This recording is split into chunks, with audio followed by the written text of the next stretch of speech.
Pinalalakas ng Philippine National Police ang koordinasyon nito sa iba't ibang international law enforcement authorities upang matunton at madakip si Cassandra Ong, ang itinuturing na pangunahing personalidad na konektado sa kontrobersyal na Philippine Offshore Gaming Operator o POGO Hub na Lucky South 99 sa Porac, Pampanga.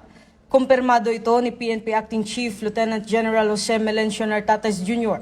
na nagsabing pinalawak pa ng PNP ang pakikipag-ugnayan sa foreign law enforcement agencies upang matukoy ang eksaktong kinaroroonan ni Ong. Ayon kay Police Lieutenant General Nartates, ang hakbang na ito ay tugon sa direktiba ni Pangulong Ferdinand Bongbong Marcos Jr. sa gabay ni DILG Secretary John Vic Rimulya na paigtingin ang law enforcement actions laban sa mga illegal na POGO operations at tiyakin ang pananagutan ng mga sangkot sa human trafficking.